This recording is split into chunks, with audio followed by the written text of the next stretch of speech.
السلام عليكم ورحمة الله وبركاته.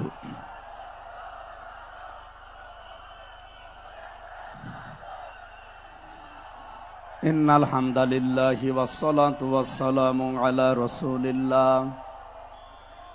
أما بعد فأعوذ بالله من الشيطان الرجيم. بسم الله الرحمن الرحيم.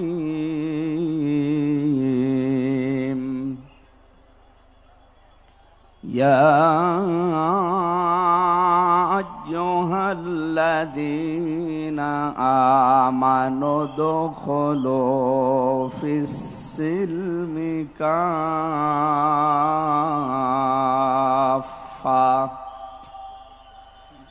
ولا تتبعوا خطوات الشيطان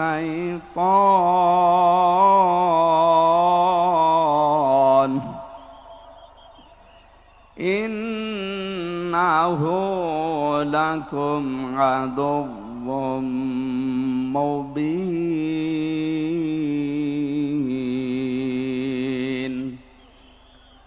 صدقت يا ربنا. عن أبي سعيد الخدري رضي الله تعالى عنه قال قال النبي صلى الله عليه وسلم أنا خاتم النبيين لا نبي بعدي إلى آخر الحديث. رواه ابن ماجه. وقال تعالى في شان رسوله وما زادهم إلا إيمانا وتسليما. اللهم صل على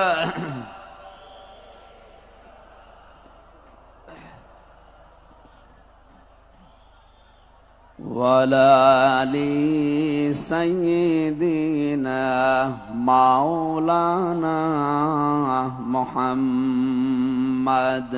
بلغ العلا بكماله كشف الدجى بجماله حسنت جميع خصاله. صلوا عليه وآله. আলহামদুলিল্লাহ। আঞ্জুমানে খেদমতে কোরআন সিলেট 3 দিন ব্যাপী ঐতিহাসিক তাফসিরুল কোরআন মাহফিল এমসি কলেজ ময়দানে সমাপনী রজনীর স্বনামধন্য সভাপতি এ মাহফিলে তাফসির পেশ করবেন আন্তর্জাতিক খ্যাতিসম্পন্ন মুফাসসিরে কোরআন, হাজার হাজার আলেমের উস্তাদ শায়েখ সৈয়দ কামাল উদ্দিন জাফরি আতালাল্লাহু উমরাহু ওয়া বারাকাল্লাহু ফি হায়াতি। সকলে বলেন আমিন।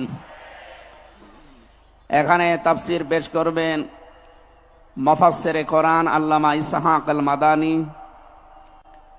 তাফসির পেশ করবেন বিশ্বনন্দিত মুফাসসিরে কোরআন, বাংলাদেশের কৃতি সন্তান শ্রদ্ধাভাজন বড় ভাই ডক্টর মিজানুর রহমান আজহারি দামাত বারকাতুহুমুল আলিয়া। এ মঞ্চে বসা আছেন যারা সকল আম্বিয়াদের রুহানি সন্তান, সম্মানিত ওলামা ইকরাম,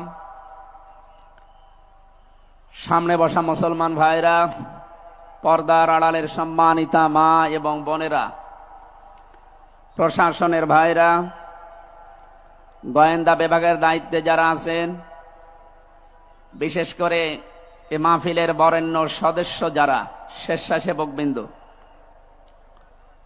দল মত জাতি বর্ণ ধর্ম নির্বিশেষে কোরআনে কারিমের এই অনুষ্ঠান শুধু মুসলমানদের জন্য না, হাদা বায়ানুল লিন্নাস হুদাল লিন্নাস, মানুষ পদবাচ্চে যারা বিবেচিত সবার জন্য আজকের এই অনুষ্ঠান।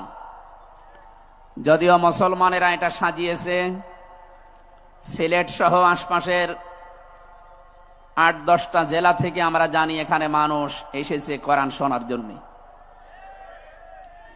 সুতরাং বাংলাদেশের ঐতিহ্যবাহী এলাকা হযরত শাহজালাল রহমতুল্লাহ আলাইহের পুণ্যভূমি সিলেট, কোরআন যারা আমরা শুনতে এসেছি মানুষ হিসাবে, আল্লাহ রাব্বুল আলামিন কোরআনে কারিমের তেলাওয়াতকৃত আয়াত থেকে দুনিয়া এবং আখিরাতে উপকার হয় এমন কিছু নিয়ে যাওয়ার তৌফিক আমাদেরকে যেন দান করেন, আমিন।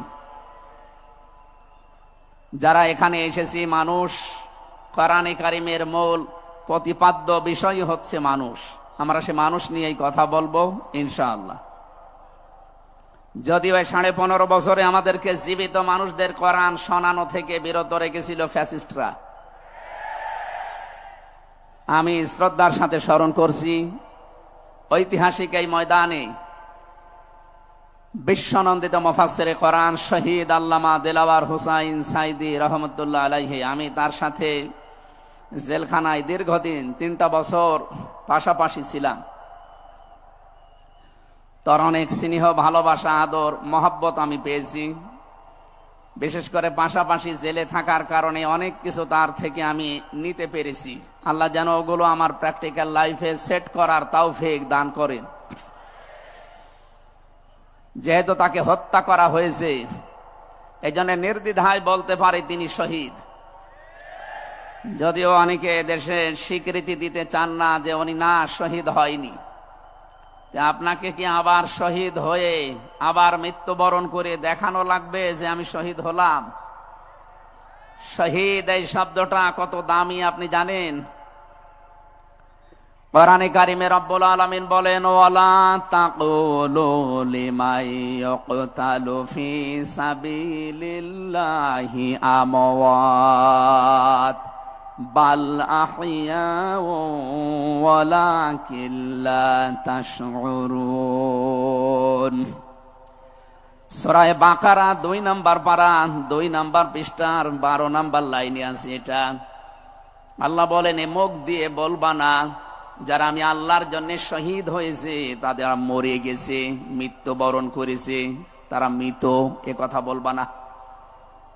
বরং তারা জীবিত, কিন্তু তোমরা টের পাও না। মুখের পরে মানুষ যে অন্তরে একটা ধারণা নিয়ে আসতে পারে, এজন্য মহান আল্লাহ অন্তরে ধারণা করতেও নিষেধ করেছেন। ওয়ালা তাহসাবান্নাল্লাযীনা কুতিলু ফী সাবিলিল্লাহি আমওয়াতা বাল আহইয়াউন ইনদা রাব্বিহিম ইরযাকুন। সূরা আলে ইমরান 4 নম্বর পারার 11 নম্বর পৃষ্ঠা 9 নম্বর 169 নম্বর আয়াতে আছে। আল্লাহ বলেন, ধারণাও করবা না যারে আমি আল্লাহর জন্য শহীদ হয়েছে, জীবন দিয়েছে, এ মানুষগুলো মারা গেছে, ধারণাও করবা না। মুখে তো বলাই যাবে না, অন্তরে ধারণাও করা যাবে না।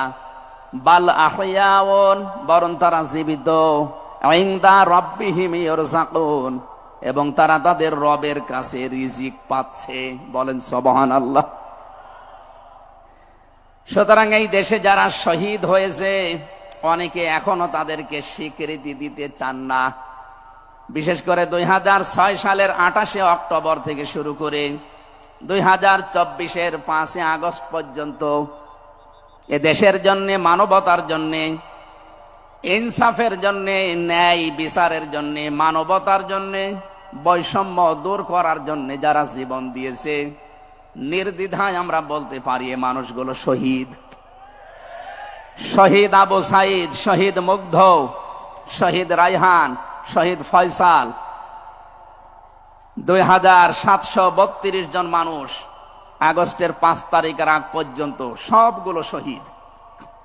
আল্লাহ যেন শাহাদতের সর্বোচ্চ মাকাম তাদেরকে নসিব করেন, বলেন আমিন। শহীদ আল্লামা দেলাওয়ার হোসাইন সাইদি রহমতুল্লাহ আলাইহি যদি বেঁচে থাকতেন, আজকের এই সিলেটের ময়দানে তিনি আসতেন। কোরআনে কারিম শুনে হাজারো মানুষ হয়তো দিনের দিশা পেত, তো জালেমরা তাকে ধোঁকা দিয়ে জেল থেকে বের করেছিল। আমার সামনে দিয়েই বের করে নিয়ে গিয়েছিল, পুরা ধোঁকা দিয়ে। ওনাকে আগের দিনও দেখলাম কি সুন্দর কথা বলছিল, আমাকে উপদেশ দিচ্ছিল। পরের দিন শুনলাম যে না, উনি অসুস্থ, পুরাটাই বানোয়াট। যে বলছে আপনি অসুস্থ, চলেন আপনাকে হাসপাতালে নিয়ে যাই, ওখান থেকে চিকিৎসার মাধ্যমে আপনাকে ছেড়ে দেওয়া হবে। উনি তো আনন্দেই বের হচ্ছিলেন, কিন্তু জালেমদের দুর্বিসন্ধি যে এত গভীরে ছিল কেউ বুঝতে পারে নাই, উনি নিজেও টের পান নাই। এই জন্যে প্রিজন ভ্যান থেকে নামার সময় আমরা দেখেছি একটা তৃপ্তির হাসি দিচ্ছিলেন। বলা হচ্ছে ওনার হার্টে অসুস্থ ছিল, হার্টের রোগ ছিল। এই কারণে মানুষের হার্টে অসুস্থ হলে ওইভাবে মানুষ হাসতে পারে? বলেন। কারারক্ষী যারা সামনে ছিল তাদেরকে লম্বা করে সালাম দিয়েছিলেন, জিজ্ঞাসা করেছিলেন আপনারা কেমন আছেন। একজন হার্টের রোগী অসুস্থ মানুষ এই কথাগুলো বলতে পারে না, তার মানে এখন পোড়াটা পরিষ্কার, তাকে হত্যা করা হয়েছে। নবীজির কথা, দেওয়াল চাপা পড়ে মরলে যদি শহীদ হয়, সাপে কেটে মরলে যদি শহীদ হয়, নদীতে ডুবে মরলে যদি শহীদ হয়, গাছের নিচে পড়ে যদি মরে শহীদ হয়, অ্যাক্সিডেন্টে মরলে যদি শহীদ হয়, যাকে অন্যায়ভাবে মেরে ফেলা হয়েছে অবশ্যই তিনি শহীদ। আল্লাহ রাব্বুল আলামিন তার গোলামের 50টা বছরের কোরআনের খেদমত যেন কবুল করেন, জান্নাতের সুউচ্চ মাকাম নসিব করেন, বলেন আমিন। আজকে তার সন্তানও আসবে, কলিজার টুকরা সন্তান আলহাজ শামীম বিন সাইদি অলরেডি চলে এসেছে। ও গতকাল শেষ হয়ে গেছে। আমাকে সিলেট পর্যন্ত আনার পেছনে আপনাদের যে সমস্ত মানুষগুলো ভূমিকা পালন করেছে, আমার শ্রদ্ধাভাজন উস্তাজ, ইসলামিক চিন্তাবিদ, শিক্ষাবিদ আলহাজ মাওলানা আব্দুস সালাম আল মাদানী, আতালাল্লাহু উমরাহু ওয়া বারাকাল্লাহু ফি হায়াতি, সকলে বলেন আমিন। আমরা যে কথা বলতে চাই, কোরআন আমরা শুনতে এসেছি, আমরা মানুষ। ওয়ালাকাদ কাররামনা বানি আদম, আমি বনি আদমকে সম্মানিত করেছি। অথচ এই সম্মানিত সৃষ্টির অসম্মান করার জন্য এই 15.5 বছরে অনেকেই সিনিমিনি খেলছিল। আল্লাহ তাদের সমস্ত কাজকে নস্যাৎ করে দিয়েছেন। কোরআনের ভেতরে আমরা জেনেছি, কোন জালেম যদি চেয়ারে বসে তাহলে সর্বপ্রথম 2টা কাজ করে। সূরা নমলের 34 নম্বর আয়াতে আল্লাহ দলিল দিয়েছেন, ইন্নাল মুলুকা ইযা দাখালু ক্বরিয়াতান আফসাদুহা ওয়া জাআলু আ'ইজ্জাতা আহলিহা আযিল্লাহ ওয়া কাযালিকা ইয়াফআলুন।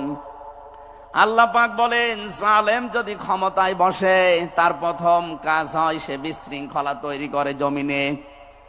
আমরা দেখতে পেয়েছি 15.5 বছরে প্রায় 52টার উপরে বিশৃঙ্খলা তৈরি হয়েছিল।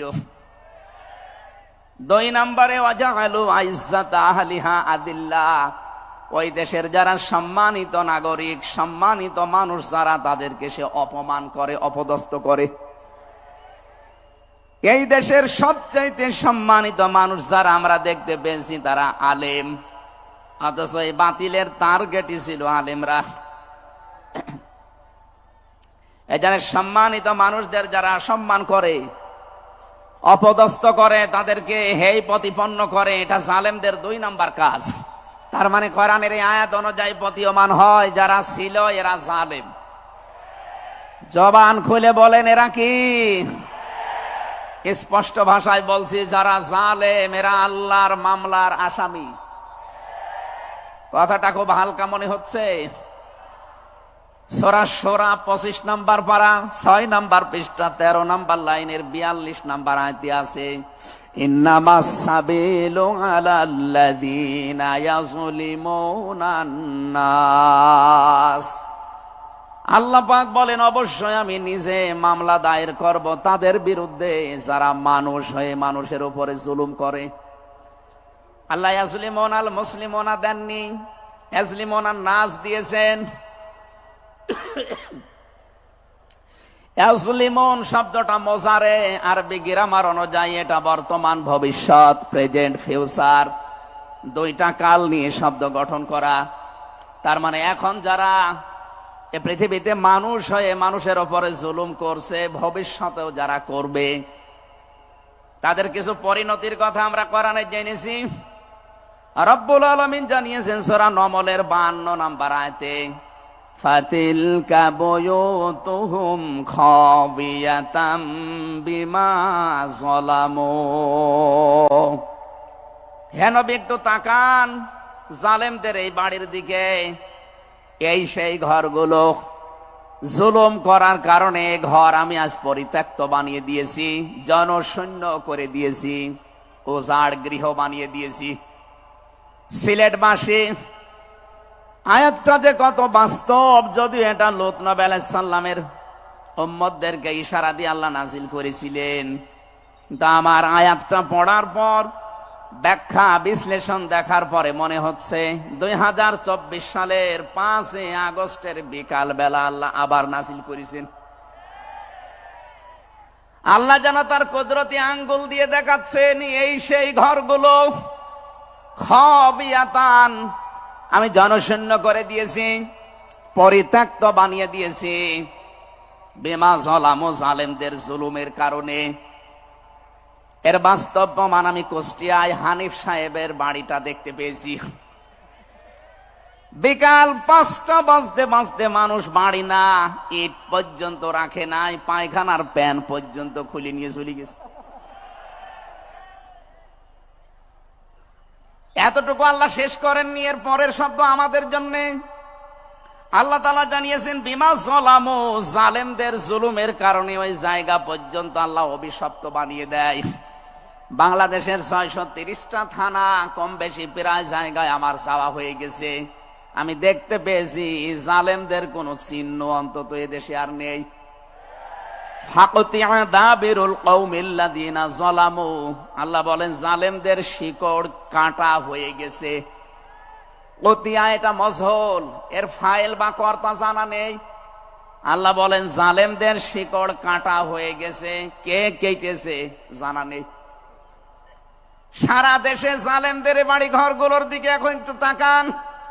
আমি তো যেই কয়টার দিকে তাকালাম দেখি মানুষ 8-9 জন 10 জন করে যায়, কেউ এদিকে কেউ এদিকে কেউ এদিকে, সব মনে হচ্ছে জামাতবদ্ধ টয়লেট চলছে। আল্লাহ জালেমদের বাড়ি পর্যন্ত অভিশপ্ত এমনি করে নাই, আমাদেরকে শিক্ষা দিতে চেয়েছেন এটা। এদের এত বড় শিকড় যদি সমূলে আমি উপড়িয়ে ফেলতে পারি, ইন্না ফি যালিকা লাআয়াতাল লিকওমিন ইয়ালামুন।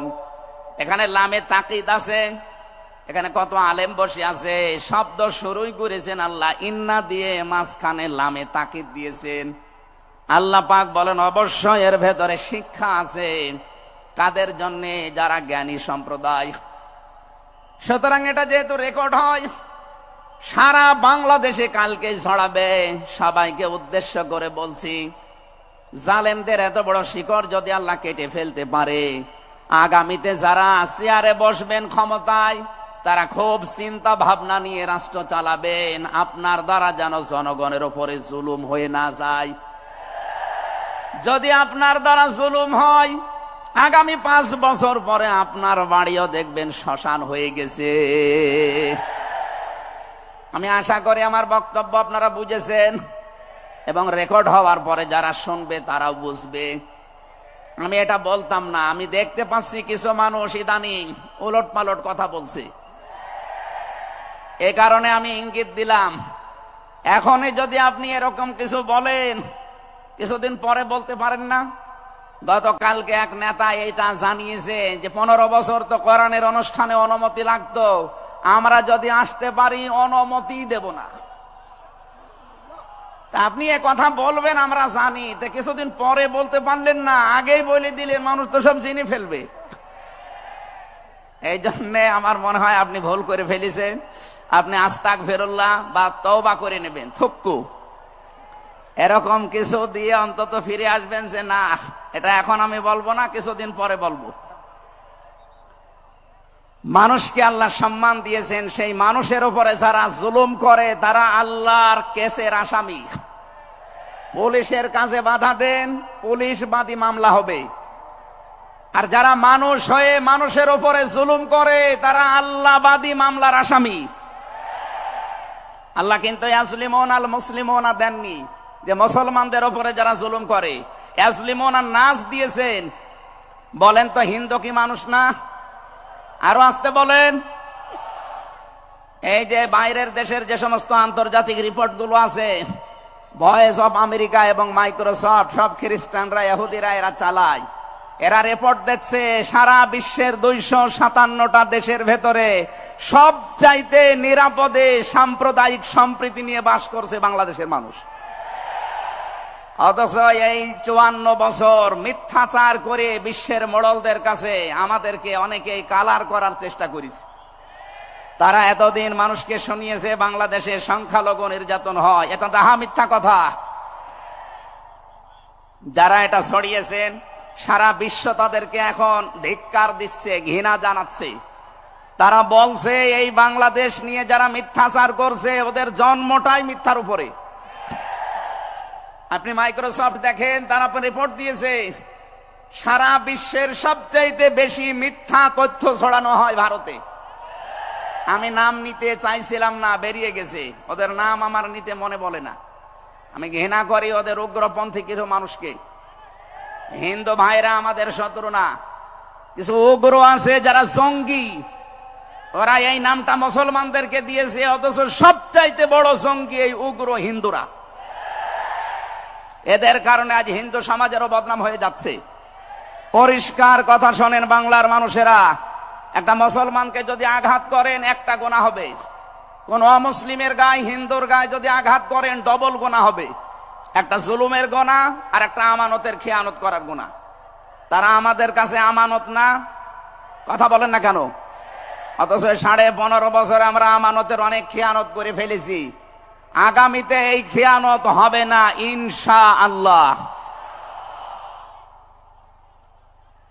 বিশ্ব ইসলামী আন্দোলনের সর্বজন শ্রদ্ধাভাজন নেতৃত্বে যিনি আছেন, আপনাদের সিলেট বিভাগের কৃতি সন্তান, উনি অলরেডি জানিয়ে দিয়েছেন এদেশে যদি ইসলাম আসে সবচাইতে বেশি নিরাপদে থাকবে অমুসলিমরা। এই জন্য গাইবান্ধায় দেখলাম একটা অনুষ্ঠানে, তার আগে একজন হিন্দু পুরোহিত ঠাকুর বক্তব্য দিচ্ছিল যে এই দেশে আগস্টের 5 তারিখের পর থেকে সবচাইতে বেশি নিরাপদে আছি আমরা অন্য ধর্মের লোকেরা। আমরা একথা বিশ্বাস করি, যদি দেশে ইসলাম আসে সবচাইতে বেশি নিরাপদে থাকতে পারবো আমরা। এই জন্য তারাও মনে প্রাণে ইসলাম এদেশে কায়েম হোক এটা চাচ্ছে। বলেন আলহামদুলিল্লাহ। এই জন্য হিন্দুরা আমাদের শত্রু না। আল্লাহ বলেন যারা মানুষ হয়ে মানুষের উপরে জুলুম করে, অত্যাচার করে, এরা আমি আল্লাহর মামলার আসামি। যারা বিশ্বজিৎকে হত্যা করেছেন তিনি আমার সাথে জেলখানায় 3 বছর ছিল। সে ফাঁসির মামলার আসামি। এখন 30 বছর তারা জেল খাটা লাগবে, যাবজ্জীবন জেল হয়ে গেছে। শাওন ছেলেটার নাম, বাড়ি খুলনা, আমাকে মাঝে মাঝে এই তালিকা করার জন্য আসতো, আমাদের রাইটার ছিল। এসে আবার কাছে কান্নাকাটি করে বলতো, হামজা ভাই জীবনে যা ভুল করেছি। এই বিশ্বজিৎ ছেলেটা বারবার আমাকে বলছিল যে কিসের জামাত ইসলাম, কিসের শিবির। ভাই আমি তো মুসলমানই না। আপনার যদি বিশ্বাস না হয় তো আমি কাপড় চোপড় খুলি, তারপরও আমরা তারে মানি নাই। কপের পরে কপ দিয়ে জায়গায় শেষ করে দিয়েছি। এখন এই যে আমার মা বাবা আমার আর পরিচয় দেয় না, এমনকি আমার যাদের কথা মতো এই কাজ করেছিলাম তারাও আর কোনো খোঁজ খবর নেয় না। 30টা বছর এখন আমার জীবন থেকে নষ্ট হয়ে যাচ্ছে। উনি আমাকে জানিয়েছিলেন, এই জন্য আমি বললাম। উনি বলেছে আপনি বাইরে যদি যেতে পারেন জনগণকে সতর্ক করবেন, কেউ যেন কারো উস্কানিতে পা দিয়ে অন্তত জীবনটা নষ্ট করে ফেলে না ফেলে। এই জন্য এই মেসেজটা পৌঁছালাম। অনেকে উস্কানি কিন্তু দিচ্ছে। আগস্টের 5 তারিখের পর থেকে উস্কানি আরম্ভ হয়েছে বাংলাদেশকে বিশৃঙ্খল করার জন্য বিভিন্ন কায়দায়। একটাও হালে পানি নেয়নি। এখন আবার অন্য একটা নতুন ফর্মুলা আরম্ভ করেছে, এইটাও হালে পানি নেবে না ইনশাআল্লাহ। সুতরাং যারা পালিয়ে গেছে তাদের উস্কানিতে পা দিয়ে যদি এই দেশে কেউ বিশৃঙ্খল পরিবেশ তৈরি করতে চান, একটু গোপালগঞ্জের দিকে আপনি মাঝে মাঝে তাকাবেন। পেছনে কিভাবে লাল করে দিয়েছে প্রশাসন দেখেননি? ওই সময় সন্তান গোপালগঞ্জ থেকে ঢাকায় আসলে, বসে আসলে 300 টাকা, দাঁড়িয়ে আসলে 1000 টাকা। কি অবস্থা করেছিল, এটা দেখেও আপনার শিক্ষা হয় না।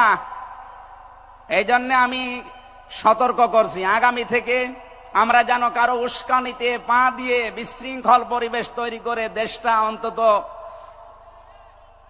নৈরাজ্যের স্বর্গরাজ্য আমরা তৈরি করে না ফেলি। আল্লাহ যেন আমাদেরকে তৌফিক দেন কথা মেনে নেওয়ার, বলেন আমিন। তাহলে যারা মানুষ হয়ে মানুষের উপরে জুলুম করেছে তারা মামলার আসামি কার? আরো জোরে বলেন কার? বৈষম্য বিরোধী ছাত্র আন্দোলনে যারা 9টা দফা দিয়েছিল, আমি কোরআনে কারিমের সাথে প্রায় 6টা দফা পেয়েছি। সূরা সূরা নাহালের 90 নম্বর আয়াতে 6টা আছে, আর বাকি জায়গা থেকে তারা আরো 3টা নিয়েছিল।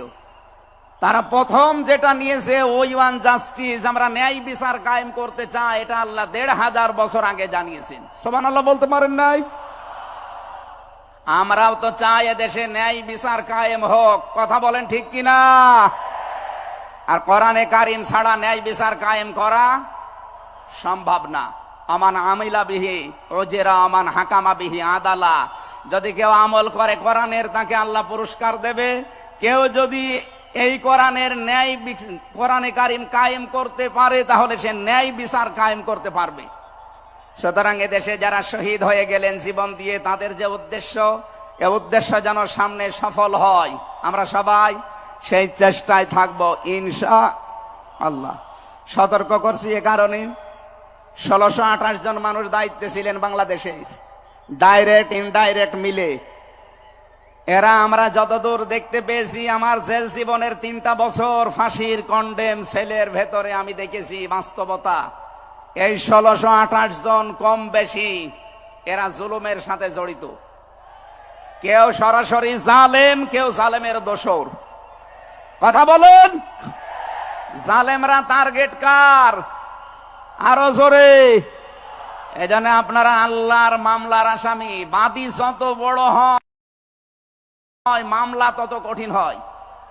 আমাদের মামলা, আলেমদের মামলার বাদী সব ছিল সরকার, এই জন্য আলেমদের কোনো জামিন নেই।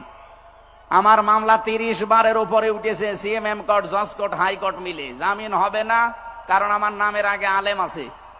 আমার নামের আগে যদি লয়দির কি গোয়া থাকতো, আমি 3 বছর না 3 দিনও আমার জেলে থাকা লাগতো না।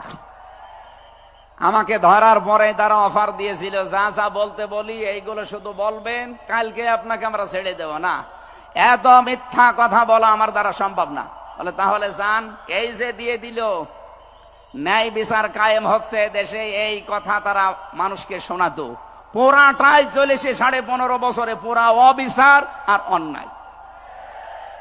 এই জন্য যারা আল্লাহর মামলার আসামি, আপনি ভাবতে পারেন বিষয়টা কত বড় বিষয়। আল্লাহ নিজে মামলার বাদী, নিজে বিচারপতি, নিজে রায় দেবেন। এই জন্য জালেমদের একুলো শেষ, অকুলো শেষ।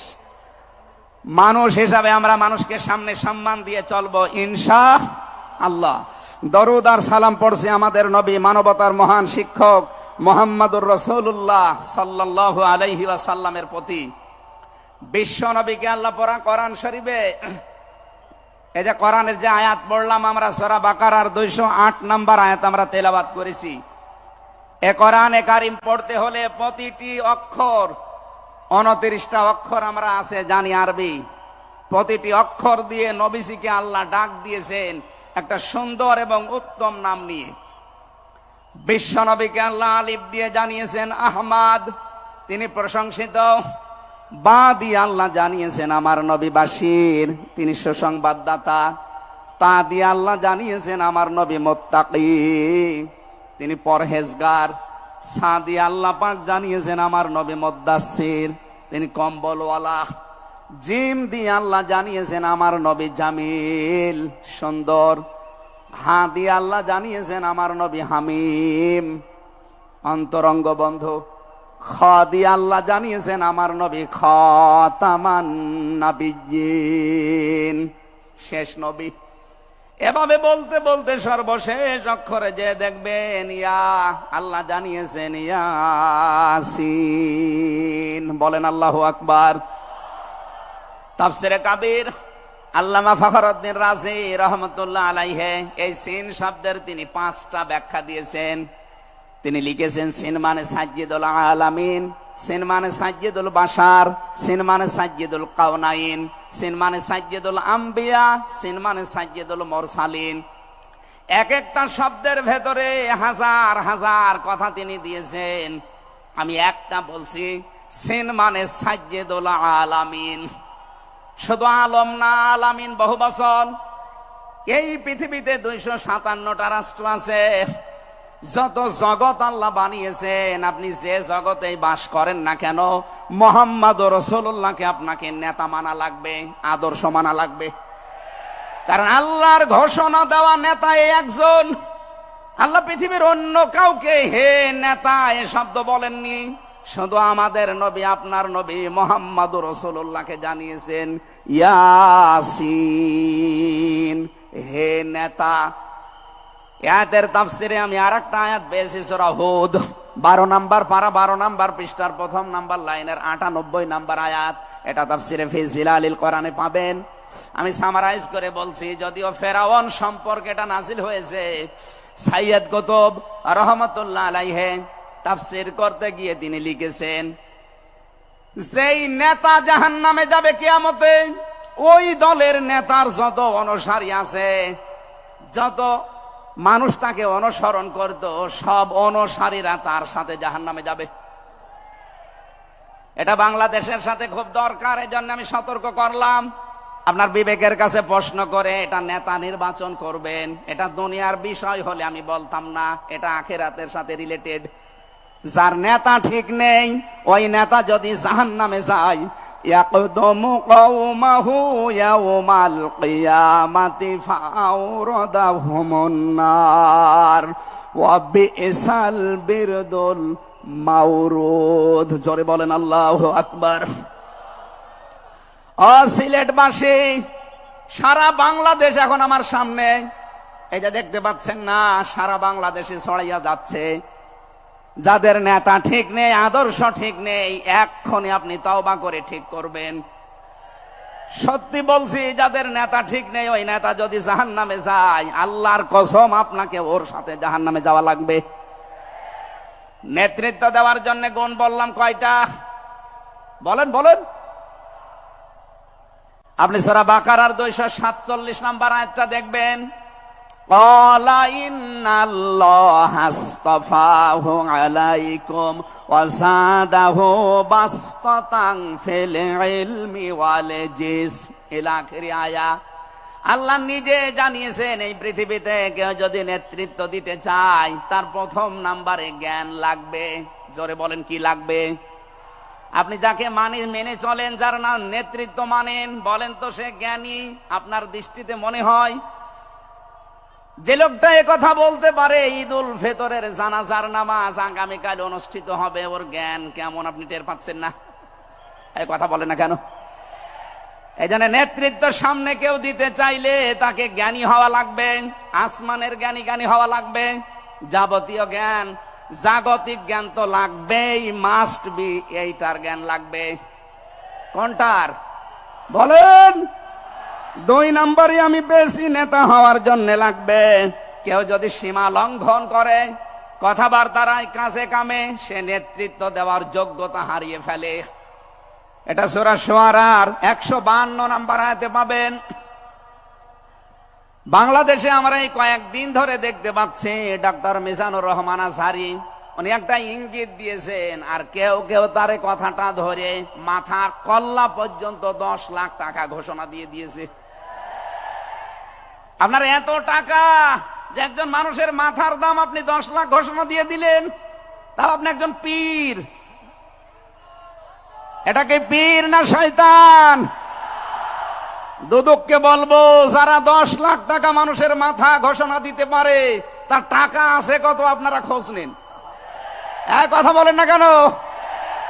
এই পীরগুলোকে আমরা মানুষকে 50,000, 5 লাখ, 10 লাখ টাকার কম্বল বিতরণ করতে দেখি না এই শীতে।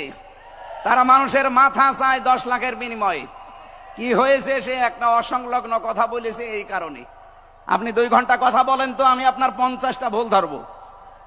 আমরা 1.5 ঘন্টা 2 ঘন্টা কথা বলে একটা স্লিপ অফ টান হলে সেইটা নিয়ে এই যে কেরামান কাতিবিন, উনি একটা কি বলতেছে বলে ফেলেছে। আরে ভাই আমাদের বয়সই কত? আমার বয়স এখন 33, মিজান ভাই আমার 5 বছরের বড় মাত্র। সব মিলে নাই তার 38-40 বছর হবে। এখনো তো নবুয়তের বয়সে আমরা পাইনি। কথা বলে না কেন? নবীকে আল্লাহ 40 বছরের আগে নবুয়ত দেয়নি। আমরা তো সে বয়সে এখন মানে পার হতে পারিনি। দুই একটা কথা এদিকে ওদিকে হলে আপনারা মাথা 10 লাখ টাকা। মাথা কি এত ফ্রি বলেন? কেউ কেউ অলরেডি আবার বলেছে এরা ধর্ম ব্যবসায়ী। এই কথা যেই লোকটা জানিয়েছে মিজানুর রহমান আজহারীর নাম নিয়ে যে এটা ধর্ম ব্যবসায়ী, আপনার ঈমান চলে গেছে। কারণ মিজানুর রহমান আজহারীর নামের আগে একজন আলেম লেখা আছে, আল উলামা ওয়ারাসাতুল আম্বিয়া, আলেমরা নবীর ওয়ারিস। এই কথা বলেন না কেন? অনেক বড় দায়িত্ব তার মাথার উপরে। নবী যে জানিয়েছেন আনা খাবাল খাতামান নাবিয়্যিন আলা নাবিয়্যা বাদি, আমি শেষ নবী, আমার পরে কোনো নবী নেই। এ কথার ভেতর একটা ইঙ্গিত আছে, নবী শেষ, তারপরে নবী নেই। অথচ আদম নবী থেকে শুরু করে হযরত ঈসা নবী পর্যন্ত আমরা দেখেছি এক নবী শেষ হওয়ার পরে আর এক নবীর উপরে এ দায়িত্ব এসে পড়তো। উম্মতের দায়িত্ব ভার নবীরা নিত, কিন্তু এখন তো নবী নেই। যেহেতু ওনার ঘোষণা আমার পরে আর কোন নবী নেই, আমি শেষ নবী, এই হিসাবে নবীজি জানিয়েছেন আল উলামা ওয়ারাসাতুল আম্বিয়া, আমি থাকবো না কিন্তু আলেম থাকবে, এরাই আমার ওয়ারিস, এরাই আমার স্থলাভিষিক্ত। নবীর উপরে কথা বললে যেমন আমল আখলাক আল্লাহ নষ্ট করে দেয়, আলেমদের বিরুদ্ধে আলেমদের উপরে কারো যদি কথা যায় তার পেছনের আল্লাহ সব নষ্ট করে দেবে। অহুম লা ইয়াশউরুন, কখন যে নষ্ট হয়ে যাবে আপনি টেরও পাবেন না। এই জন্য সীমা লঙ্ঘন করা যাবে না কথা এবং আচরণে, আপনারা সাবধান থাকবেন। যারা এই সীমা লঙ্ঘন গুলো করছেন কাদের ইঙ্গিতে করছেন আমরা কিন্তু জানি। মাঝে মাঝে দাদারা এসে আপনাদের কান পড়া দিয়ে যায় আর আপনারা তখন উল্টা পাল্টা কথা বলতে থাকেন। কেউ না জানলে দেশের আলেমরা কিন্তু আগেই টের পায়, কারণ এরা তাহাজ্জুদের নামাজের সেজদায় আমার আল্লাহর সাথে কথা বলে। কথা বলেন না কেন?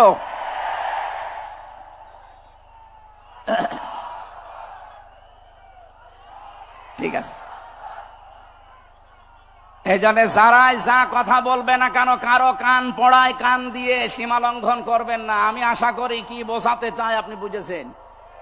নেতৃত্ব দিতে হলে সীমার ভেতরে থাকবেন। 3 নম্বরে আমি পেয়েছি সূরা কাহফের 28 নম্বর আয়াতে যে গাফেল হওয়া যাবে না যারা নেতা হবে। অথচ এই দেশে আমরা দেখি এই 54-53 বছরে যারা নেতৃত্ব দিয়েছে অধিকাংশ গুলোই গাফেল। আল্লাহর এই কোরআন সম্পর্কে তারা গাফেল, মানবতার সম্পর্কে তারা গাফেল ছিল। 4 নাম্বারটাই বেশি সূরা নিসা, এইটা আমার মনে হয় না বলাই ভালো। না, এইটা বললে সমস্যা আছে। আমি শুধু আয়াত বলে দিচ্ছি, বাড়ি যে মিলান আমি বাংলাও বলবো না। সূরা নিসা 5 নাম্বার পারার 2 নাম্বার পৃষ্ঠার 11 নাম্বার লাইনের 34 নাম্বার আয়াত। আল্লাহ রাব্বুল আলামিন, বাংলা বলবো, আর রিজালু কাওয়ামুনা আলান নিসা, নেতা হবে পুরুষ, মহিলা নেতা হতে পারবে না। এটা একটু আস্তে বলেন, আমার ভয় করে।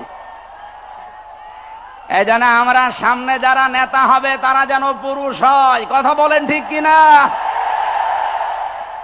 নবীজি জানিয়েছেন লা ইউফলিহা কওমুন, ওই জাতি কখনো সফল হতে পারে না যে জাতির নেতৃত্বে কোনো মহিলা বসে আছে। আমার এই হাদিসটা 100% বিশ্বাস হয়, আপনাদের না 98 ভাগ? এই হাদিস 100% বিশ্বাস করেন কারা? দেখি লিল্লাহে তাকবীর। এই দেখেন তো হাত তোলেনি কে? আলহামদুলিল্লাহ। ঠিক আছে, বসেন বসেন বসেন, তাফসীর মাহফিলে বসেন।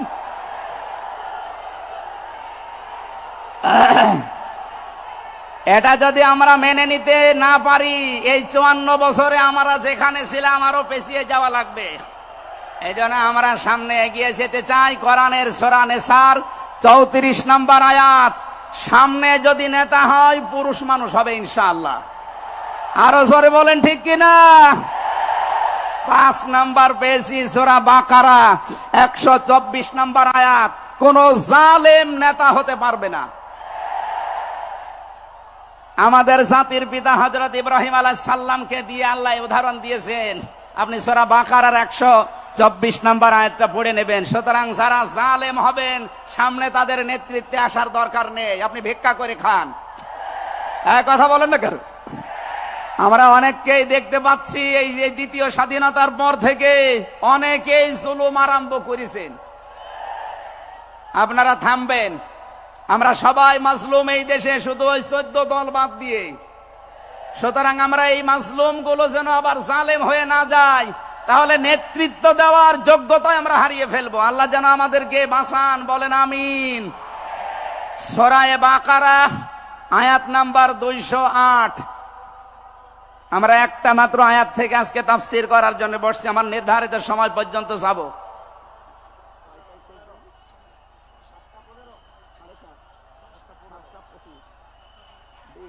ঠিক আছে,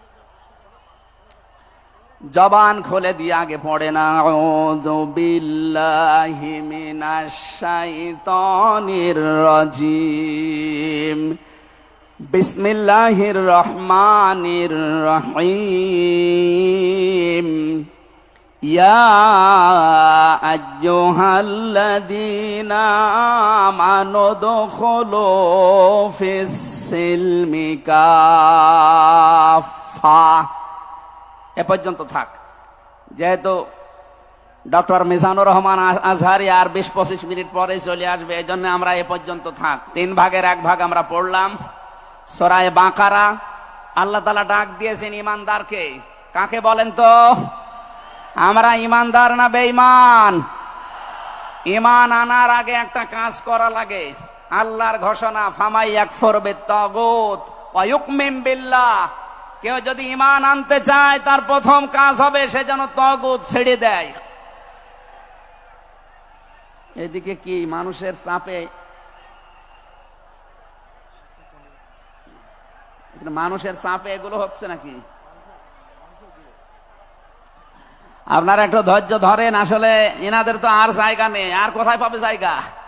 এখানে শুনলাম আসার আগে 8 থেকে 10 লাখ মানুষের ওনারা ব্যবস্থা করেছে। এরপরও বাইরে যে অবস্থা দেখলাম, কমপক্ষে 15 থেকে 16 লাখ মানুষ আজকে এই সিলেটের ময়দানে এসেছে কোরআন শোনার জন্য। আলহামদুলিল্লাহ। সম্মানিত ভাইরা, আমরা যেটা বলতে চাচ্ছি, ঈমান আনার আগে আল্লাহর নির্দেশ যে তাগুত ছেড়ে দাও, তাহলে ফাকাদ ইসতামসাকা বিল উরওয়াতিল ওয়াসকা, এমন একটা মজবুত রশি ধারণ করতে পারবা, লাং ফিসামা লাহা, যা ছিঁড়ে যাবে না। এ বাংলাদেশ সহ বিশ্বে আমরা যারা ঈমানের দাবি করি, অনেকে তাগুত ছেড়ে না দিয়ে ঈমান এনেছি। এজন্য বিপদ আসলে ঈমান আর টেকে না। পক্ষান্তরে যারা তাগুত ছেড়ে দিয়ে ঈমানের দাবি করতে পেরেছে, এই মানুষগুলোর ঈমানের যত পরীক্ষা হয় তাদের ঈমান তত মজবুত হয়। শহীদ আল্লামা দেলাওয়ার হোসাইন সাঈদী তার 1 নম্বরে প্রমাণ। কথা বলেন না কেন? 13টা বছর জীবনে একটা ঘরে কাটিয়েছে, তারপরও তিনি মাথা নত করেন নাই। কারণ তাগুত ছেড়ে দিয়ে ঈমান এনেছিলেন।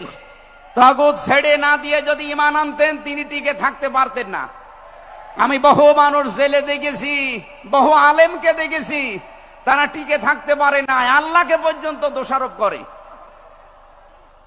ডক্টর শফিকুল ইসলাম মাসুদ, দেলাওয়ার হোসেন শিবিরের সাবেক সভাপতি, নাম নিয়ে বলছি এই কারণে, এই মানুষগুলো ঈমান এনেছিল তাগুত ছেড়ে দিয়ে।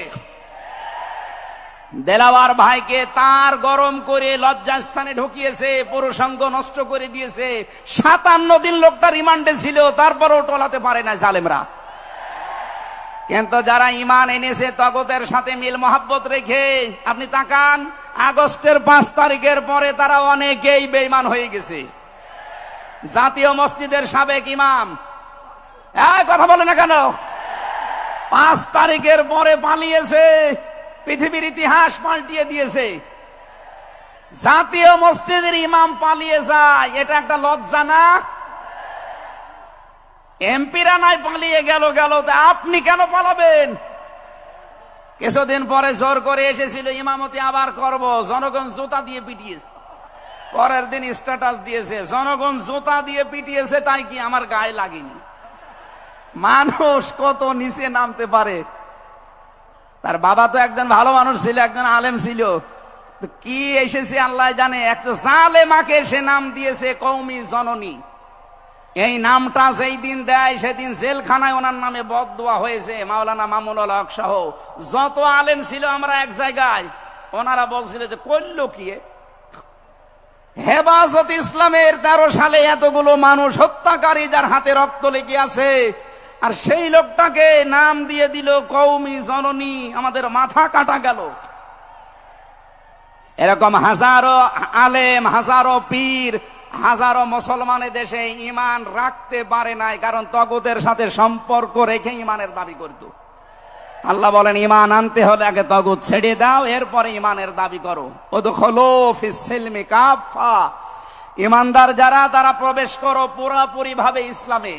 এখানে সিলমন বা সালমন, সিনের উপরে জবর দিলে হয় সালমন মানে শান্তি, সিনের নিচে জের দিলে হয় সিলমন মানে ইসলাম। আল্লাহ রাব্বুল আলামিন ঈমানদারকে ডাক দিয়ে জানিয়েছে তোমরা প্রবেশ করো। যেহেতু সিলমনটা আছে এজন্য ইসলাম নেওয়া লাগবে। আমি যতগুলো তাফসীর বিশ্ববিদ্যালয়ে থাকাকালীন মিলিয়েছিলাম এই সিলমন দিয়ে। আমি ভার্সিটিতে থাকাকালীন প্রায় 42টার উপরে এক জায়গায় মিলিয়েছি, যে দেখি সবাই কি বলে। প্রত্যেক মুফাসসির এখানে শান্তি না, এখানে নিয়েছেন তারা ইসলাম অর্থে তোমরা পুরাপুরি ইসলামে প্রবেশ করো। এখন আমরা যদি প্রশ্ন করি পুরাপুরি ইসলামে প্রবেশ করার অর্থ কি, কোরআন শরীফ থেকে আমরা ব্যাখ্যা বিশ্লেষণ দিয়েছি যে 5টা বিষয় যখন দেখবেন আপনার ভেতরে আছে, তখন বুঝবেন আমি পুরাপুরি ইসলামে প্রবেশ করেছি। জোরে বলেন সুবহানাল্লাহ। আমি তাফসীর থেকে যে নোটগুলো নিয়ে এসেছি তার 1 নম্বরে আপনি যখন দেখবেন যে আপনি আত্মসমর্পণ করে ফেলেছেন, 2 নম্বরে আপনার ভেতরে ইখলাস তৈরি হয়েছে, 3 নম্বরে আপনার বিশুদ্ধ আকীদা তৈরি হয়ে গেছে, 4 নম্বরে আপনার চরিত্র উন্নত হয়েছে, 5 নম্বরে আপনার লেনদেনে স্বচ্ছতা এসেছে। এই 5টা কাজ যখন আপনি দেখবেন তখন মনে করবেন যে আমি ইসলামে পরিপূর্ণ প্রবেশ করেছি। এখন বলেন তো আপনার কি 5টা কাজ পরিপূর্ণ হচ্ছে? আত্মসমর্পণ 1 নম্বরে আপনাকে করা লাগবে আমার আল্লাহর সামনে। কার সামনে? এটা দেখিয়েছেন আমাদের জাতির পিতা হযরত ইব্রাহিম। ইয ক্বালা লাহু রাব্বুহু আসলিম ক্বালা আসলামতু লিরাব্বিল আলামিন। সূরা বাকারা 1 নম্বর পারা 19 নম্বর পৃষ্ঠা 7 নম্বর লাইনের 131 নম্বর আয়াতে আছে। এটা ইবনে কাসিরে পাবেন। আল্লাহ পাক বলেন আত্মসমর্পণ করো। উনি গাছের মাথায় বসে কোড়াল দিয়ে কাঠ কাটছিলেন। ডাক দিয়ে বলে মাবুদ, এখানে বসে আত্মসমর্পণ করব কি করে? আল্লাহ পাক বলেন আত্মসমর্পণ এখানে খতনা করে আত্মসমর্পণ করো। গাছের মাথায় তিনি কোড়াল দিয়ে খাতনা করে বললেন আমি মহাবিশ্বের প্রতিপালকের কাছে আত্মসমর্পণ করলাম, স্যালেন্ডার করলাম।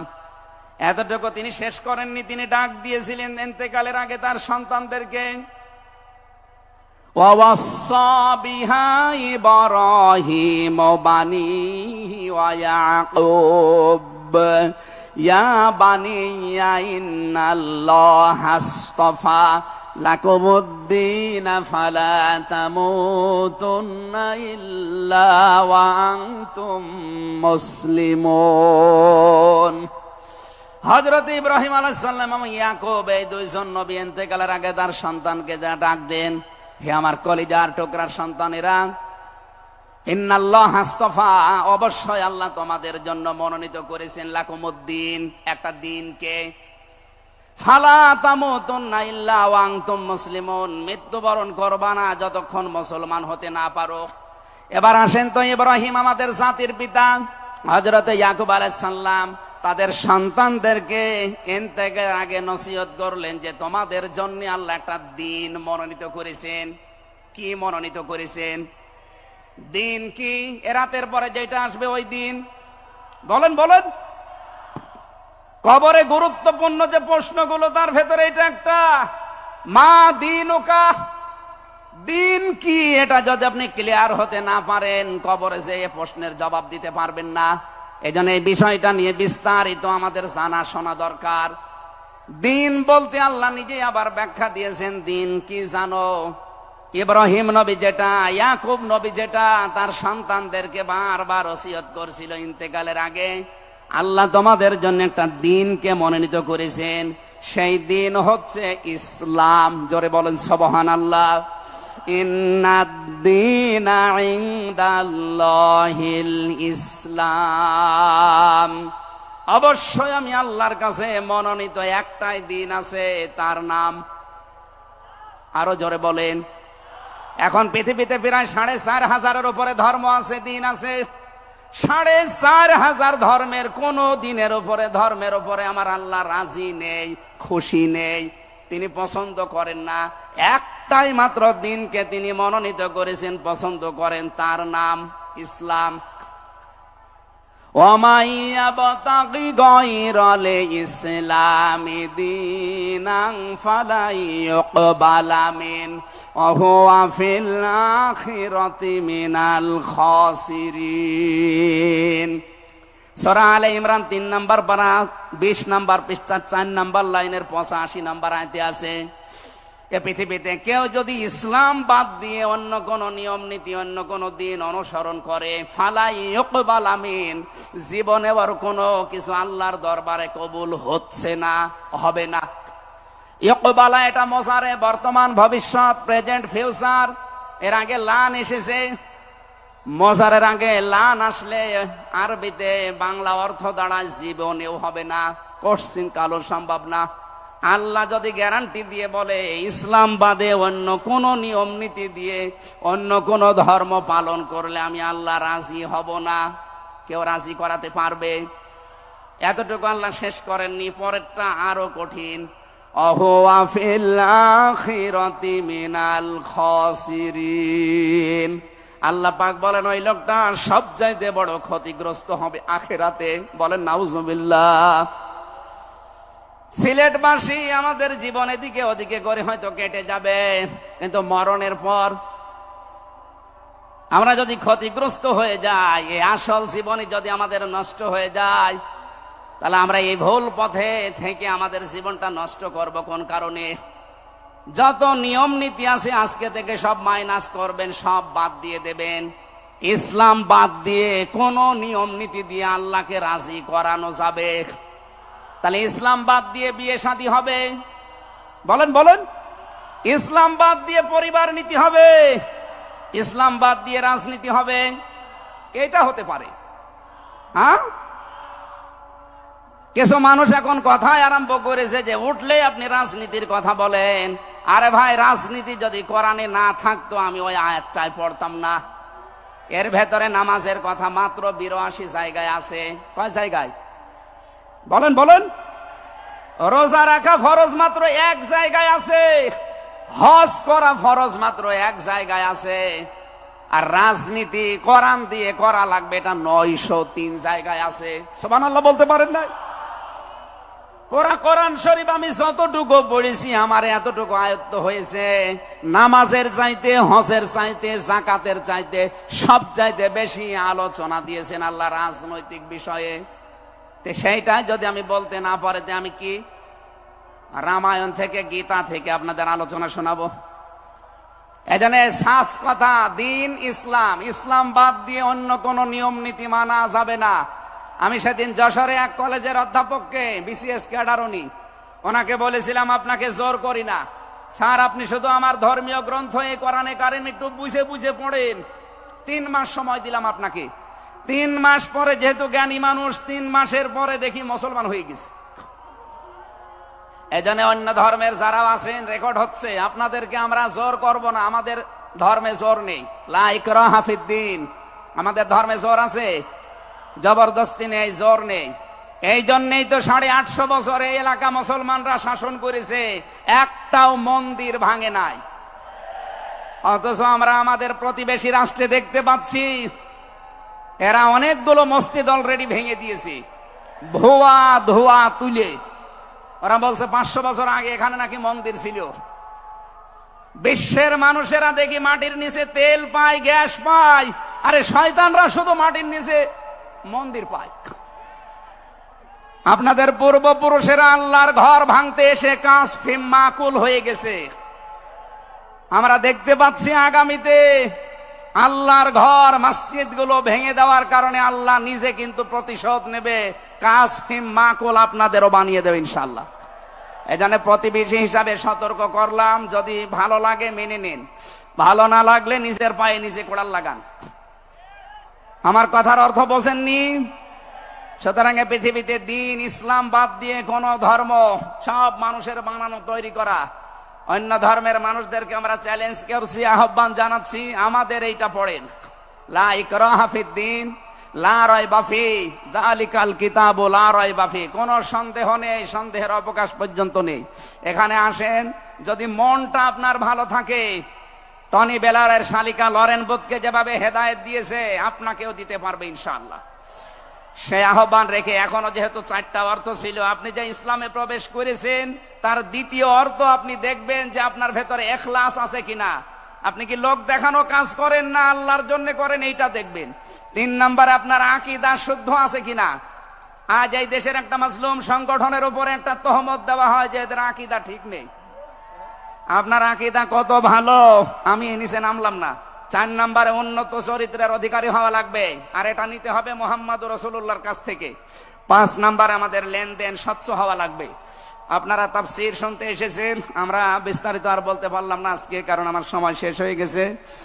আগামীতে কিছুক্ষণ পরে যেহেতু ডক্টর মিজানুর রহমান আজহারী ভাই আসবে, ওনার কাছে আমরা আরো গুরুত্বপূর্ণ কথা শুনবো ইনশাআল্লাহ। আজকের কথাগুলো আল্লাহ আমাদের জীবনে প্র্যাকটিক্যাল লাইফে আমল করার তৌফিক দিন, আমিন।